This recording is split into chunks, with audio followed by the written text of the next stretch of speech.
y'all? It's your girl Sakina and I'm back for another review. This is my review for the Real Housewives of Potomac. This is season 6, episode 1. Y'all, this episode, or not even this episode, but this season looks really good. I'm very excited for it. We all know we had our share of headache when it comes down to last season. The mess, the chaos, the arguments, the back and forth, you know, with the cast members and their behind the scenes tea and the stands and us making YouTube videos and people attacking us. Listen, we just want a regular season, and I think that's what we're going to get this year. So I'm very excited about that. Be sure to check me out on the Whether You Like It or Not panel tonight. I can't remember the time, if I'm not mistaken. Okay, I ain't gonna give y'all the wrong time. It's gonna be in the description box below. So check me out. I am now a full-time panelist that will be on Scotty by Nature TV's YouTube channel, so just be on the lookout for that. I've been posting on the community tab. Scotty been posting, and everybody else, so I already know y'all tuned in. But nonetheless, let's get into this review. The episode opens up with the producers asking the ladies to give one word that would describe last season. Giselle said toxic, and then they gave a flashback to all that happened last season, and then Wendy has a few things to say. So Wendy goes and says that you never know who's playing behind your back. And then she said you don't know who your real friends are and to don't listen to them, but to watch them. And then they flash forward to 6 months later down the line and what's to come throughout this season. So we already know it's going to be a whole lot of mess. We know that Wendy is going to fall out with Giselle, and Ashley and Candace is continuing with their beef. Giselle and Karen are continuing on with their beef. And it looks like Candace may be getting into it with the new cast member, Mia. Let's get into these taglines, right? I don't really go down the line. I'm not really a big person of like making videos of taglines and all of that. Maybe I should down the line, but you know, I ain't got the time for that type of stuff right now. But I will comment. The only one that caught my attention for real was Ashley's tagline, and it's because it made me laugh. Her tagline is, the only thing messier than two boys is me. Bitch, I know that's right. That had me cracking up. And then Robin, her tagline was something about being worth the wait or something. I'm like, child, we don't want to hear shit about you being worth the wait, Robin. Now, Wendy. We see Wendy doing her silhouette challenge. I said, look, during the quarantine, I guess everybody was TikToking, with the exception of me. I feel like I'm not one of those people who need 1,001 different social medias. I like to keep it real simple. Facebook for the family, Instagram for me, and I do Twitter more so for my YouTube now. So yeah, I just like to keep my 3. I don't want to be in TikTok. I already fall into rabbit holes when it comes down to Instagram Reels, which is basically TikTok, so I don't need all of that. Nonetheless, yeah, she's doing her silhouette challenge. Come to find out, she's doing it to invite the girls to her house. She's doing a new interlude party because she wants to invite them to reveal some things. It's supposed to be redefining sexiness and all of that. Now, we know that Miss Wendy done got some work done, right? That was already in the talks before the season started. We know she got her breasts done, and Miss Thang got her ass done. I said, okay, Miss Wendy, I see you. It's about time. It's about time. I'm not one to body shame anybody, but I just feel like, you know, I'm not really one for surgery. But if you need it, you need it. If you flat chested and you want to get you know, some little B's or C's or whatever, have at it. If you had a long day back there, go ahead and get you a little butt back there. You got to fill your jeans up some way, so I ain't mad.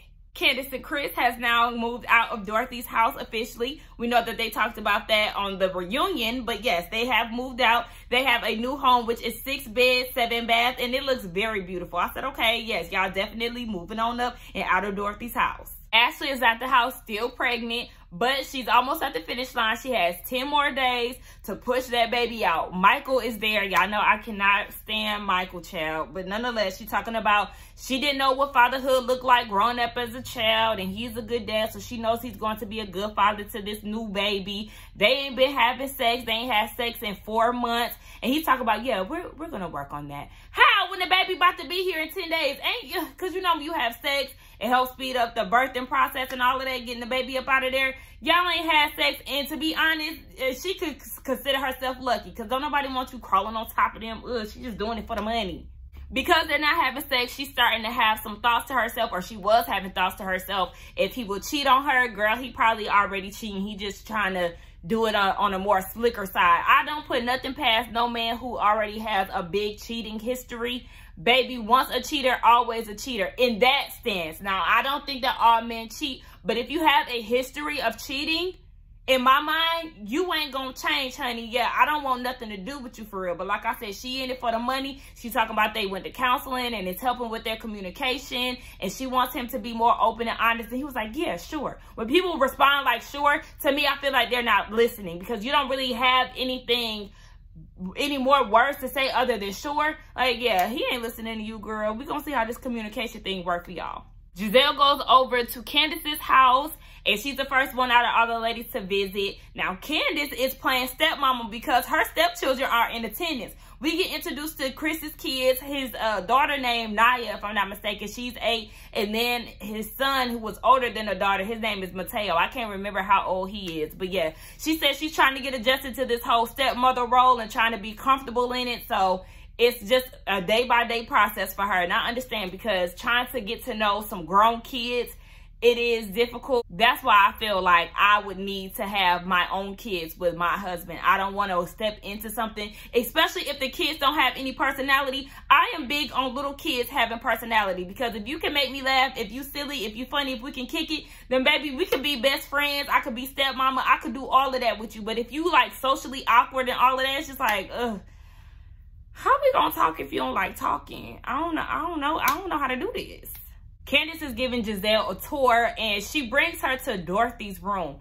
Dorothy has a life-size cutout of herself right next to her bed. I don't know if this is for TV antics or what, but Dorothy just irritates me. And why does she have her own room in your house? Y'all moved out of her house.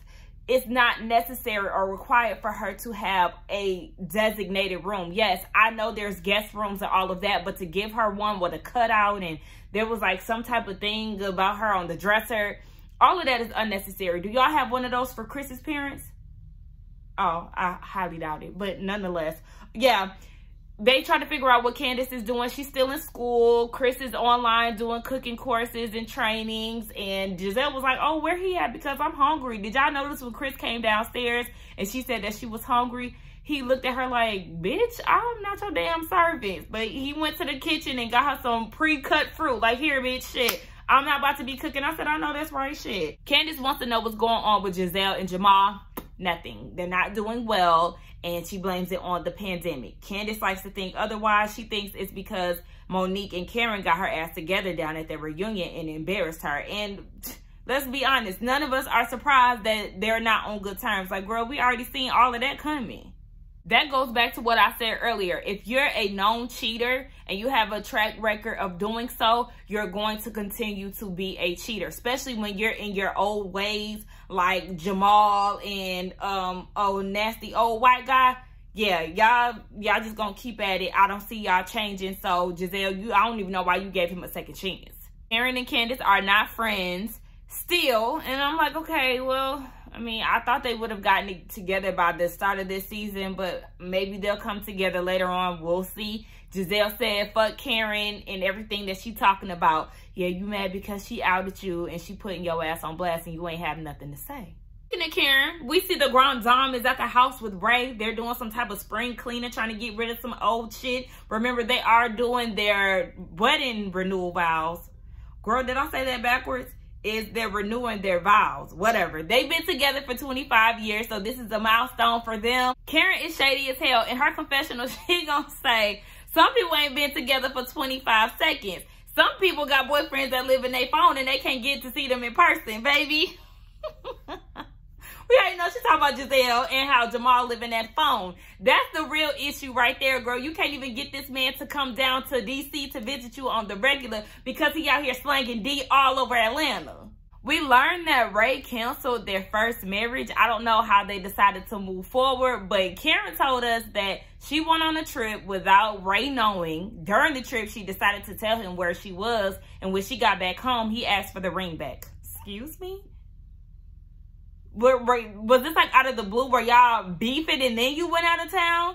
Because him just deciding to take the ring because you didn't inform him that you were going to take a trip, that sounds very fishy to me. Ray, let me find out you controlling. Ray wants to have a small ceremony because, you know, of COVID. He's older. You want to be safe. And Karen is thinking that she wants to have a close friend situation. Okay, get out. See you later. Bye. Yeah, close the door. It's not time to put the clothes in the basket. Yeah, get your ball. Okay, bye. Bye. Okay, see you later. Sir, get out. Bye.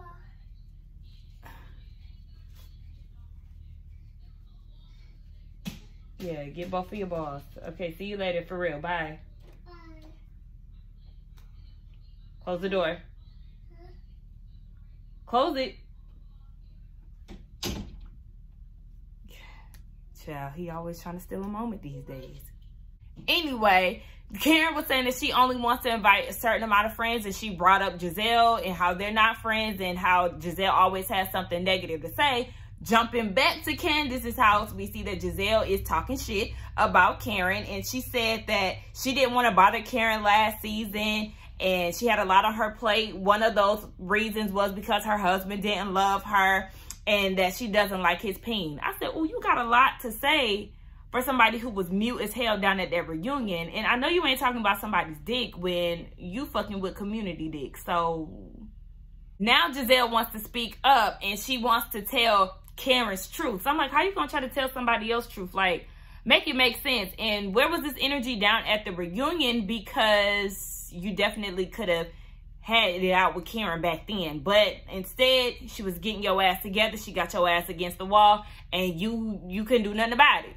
It was really Candace laughing for me more than anything. I don't know why her laughter just annoyed me, because I'm like, Giselle isn't your friend. She is not your friend. At this point, y'all are friends out of convenience because y'all both don't like Karen right about now. Yeah, her beef with Karen is way more deep-rooted than you and Karen and her not having your back or not picking a side. So you can laugh now, but you'll end up crying later once Giselle stabs you in your back. Now, going back to Karen's house, she was saying that she feels as if Giselle is misdirecting her anger and she really needs to be directing that towards Jamal, because apparently this man has been going around saying that he's single. Y'all know I don't really keep up with behind the scenes stuff, and once the show wraps up, I don't care about nothing else up until the season starts again. Like, I can care less what's going on off season. But nonetheless, he went on live and he said that he was single. Of course, that's embarrassing to Giselle as she's going around the Housewives of Potomac saying that they're back together and they're doing this whole storyline thing where we clearly see that there's no chemistry between the two of them. But yeah, that's what that is. So Giselle, I mean, you just keep looking like a fool when it comes down to this man. I don't get it. Karen's phone rang. And it's an invitation from Wendy for her little silhouette or new interlude party.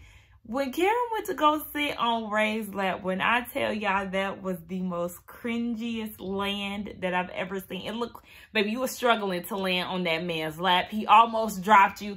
You cannot do that. You know that your husband is an elder at this point. He's an elder, a senior citizen. You can't be laying that ass on his lap. No, ma'am. His legs and his thigh meat cannot sustain all of that weight. Not saying that you're a heavy woman, but listen, he getting older. She opened the invitation and she sees the whole silhouette challenge. Ray talking about where my glasses at. Ray trying to see something. No, you're not, Ray. You better quit. That is your wife's castmate. You cannot be trying to flirt and hit and make comments like that on Wendy. No, sir. We see everybody react, and I was so thrown off by Robin. What is going on with them curtains, Miss Ma'am? I don't know if you were at an office setting or if you were at your house, but you need to get rid of those curtains because that was the only thing that I could focus on in that scene. Speaking of Robin, let's go ahead. Y'all know that I usually skip over Robin's storyline because there's nothing to talk about. We've been talking about the same thing for 6 seasons now, because here we are, season 6, and what's being talked about? Her and Juan's relationship. The same thing that we were talking about in season 1. Miss Ma'am, is this the only thing interesting about you? I know you tried to switch the style up a little bit last season and bring up your little hat collection or whatever. Miss Ma'am, we tired of talking about you and Juan, and that's the reason why I continuously skip over some of their segments, because it's not even worthy of speaking of. It's the same thing Anyway, the producers are asking her, so Robin, here we are back at it again.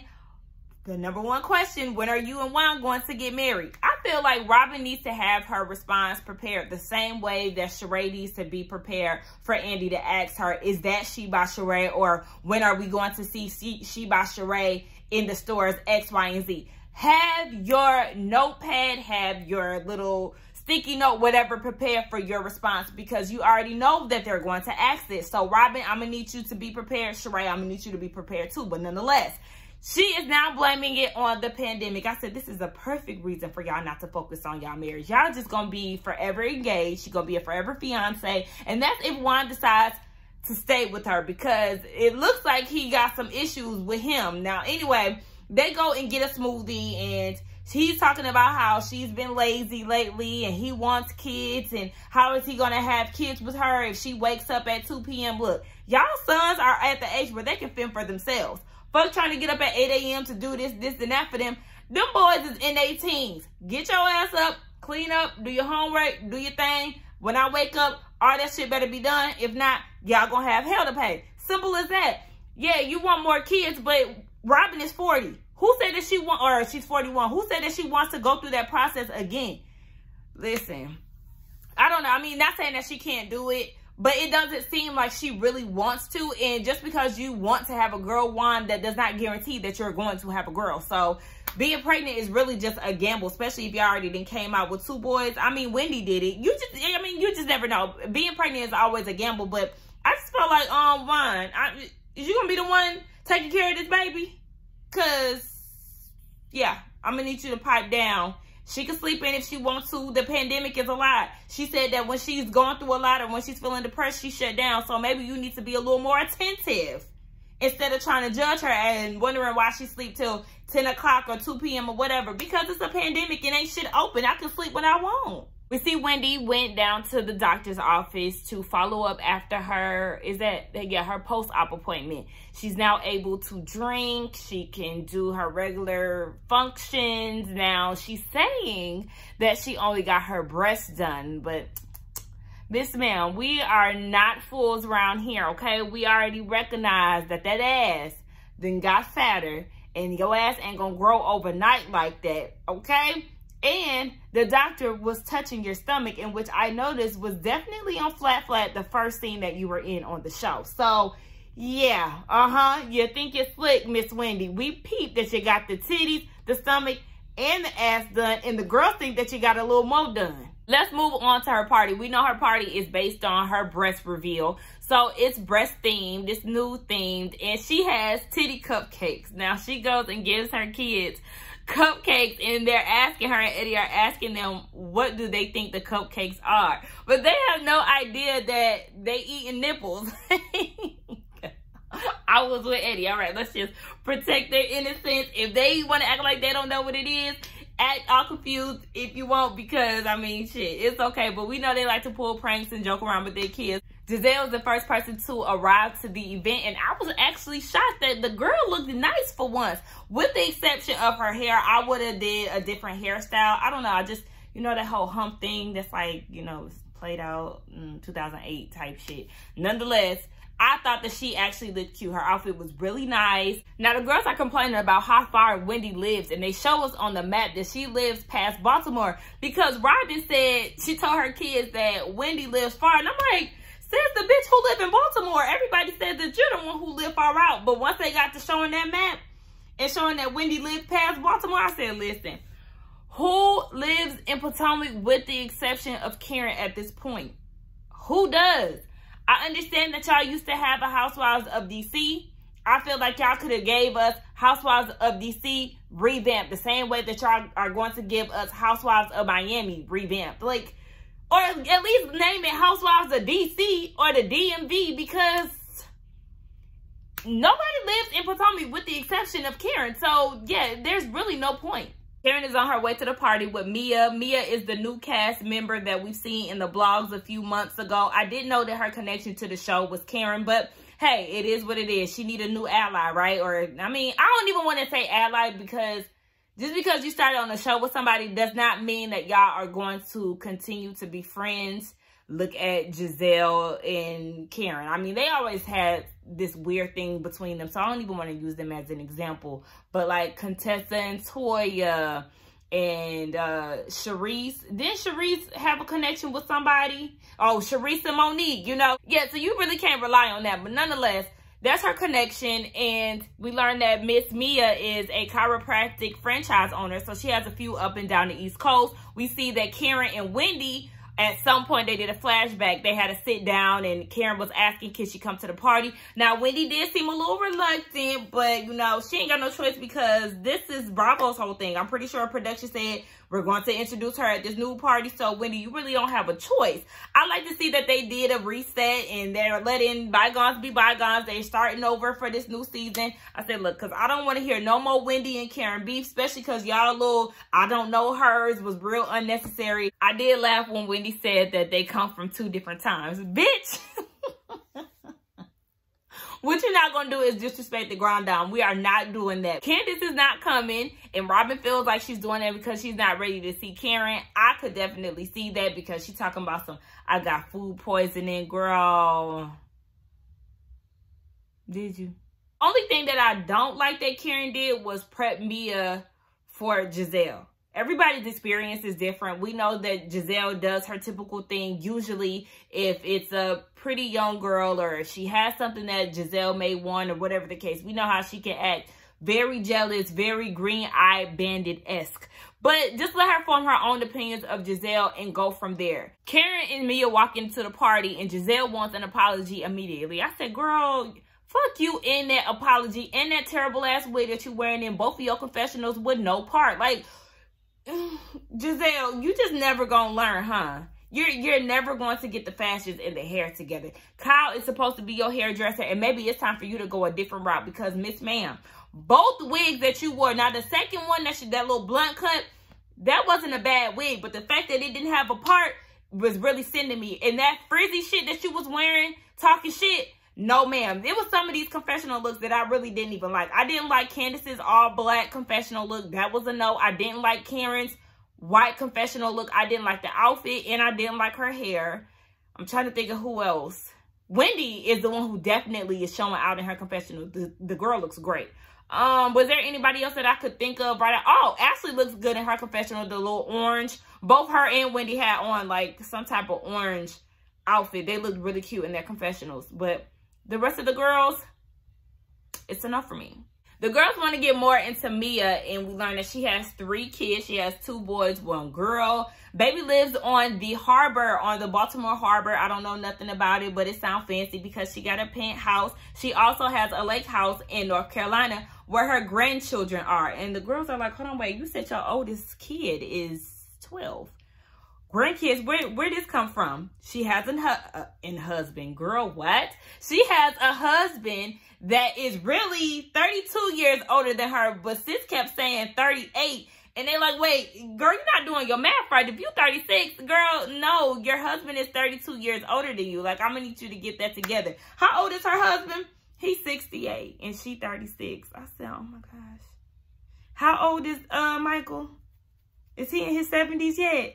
Ain't they like neck and neck when it come down to old ass husbands? I'm ready to see what this husband look like, child, because you're talking about some damn grandchildren and all of that. And I'm sorry, but Mia, she look older than 36. Girl, you need to stop playing with your face because it's really aging you, truth be told. And that outfit that you had on, she had on a Sherpa 2-piece with a sequence blazer. Girl, who told you that look good? I hope you're going to bring them fashions better than this, because this right here, no ma'am. No, ma'am. They get down to the real reason they're there, the new interlude. Miss Wendy go into this speech and she's talking and talking. She's very long-winded. She's saying how she felt like she's been living for her kids. Her titties been sagging because she's been breastfeeding for, I don't even go say for 3 years, but you know, 3 times. So that takes a toll on the titties, and she's going on and on. And they're like, look here, Professor Wendy, I'm going to need you to wrap it the hell up because this is not a lecture. She introduced them to happiness. It's like, okay, I mean, you gave them a little name. All right. Now, the breasts look good. Wendy looks great, and I love it. They ain't trying to figure out if she got more work done. And she said, well, I had a few tweaks. Girl, what does that mean? What does that mean? Why you lying, Wendy? You talking about some, you wouldn't have no problem telling the truth when the producers asked you, did you have more work done? Girl, stand to your truth, because why you lying? We here for your new titties. Let's just be here for that new ass, that new liposuction, and some possible face work. Now, that was in the living room. Once they got to the dining room, Mia asked her again, what else did she get done? She reiterates, girl, I got the breast done and a few tweaks. And then she goes and puts it back on Mia and was like, so what did you get done? Because it looks like you got some work done. Bitch. Wendy, that was rude as hell. But I mean, it's obvious as hell that she done got some work done. And she got a whole list of things that she's gotten done. She got Botox. I think she said she goes and gets Botox every 4 weeks. Fillers, lips. I think she said she got her boobs done 4 times, a tummy tuck, and her butt. Stop. Stop. I don't know if anybody else is going to say it, because I know a lot of people was going up for Miss Mia, and I don't hate her. But I'm just saying, stop. Yeah, stop. She even admitted to getting her clit done. I mean, girl, okay. I don't have no problem with that. If it needed a makeover, girl, you got everything else done. Why not? Karen notices that Candace is not there. Yeah, she ain't coming because she's sick. Robin says again, I think she ain't coming because of the beef that you have with her, and wants them to sit down. Yeah, they definitely do need to sit down, and Karen agrees. She said she wanted to respect her space, but she does want them to come to a common place. Wendy wants everybody to come into a common place, and this is where the shit gets ugly, because Giselle interjects and says, that may be difficult because I don't like Karen. And I'm with Karen. Bitch, the feeling is mutual. The fuck? It was Giselle saying that her and drunk Karen don't get along. I see what you're doing there. You're definitely trying to create this picture that Karen is a drunk and that you can't stomach her always being intoxicated. Like that's what I was getting from that, because we don't always see Karen drunk. So don't try to act as if she be drunk in every scene, Giselle. You tried it. This is when Giselle decides to tell the truth and nothing but the truth. She said that she's going to tell Karen's broke truth, her cheating truth, and her, what was the other truth? Oh, her drunk truth. Girl, listen. What is it, Giselle? Giselle, you must have went and did some research. Like, is that the reason why you didn't have no energy for her at the reunion? Because you didn't have nothing to say, but you was like, oh, I'm gonna get her ass back. Let me go try to dig up some shit so I can tarnish her brand or her image. Girl, we ain't going for none of that shit that you talking about, Giselle. Karen clapped back and said, but do we want to talk about that hot box? That fiery box? Baby, you was real hot in the twat. Let's not forget, bitch, you are a broken whore from the 90s. I said, oh, she didn't remix Porcelain. You are a slut from the 90s. I said, bitch.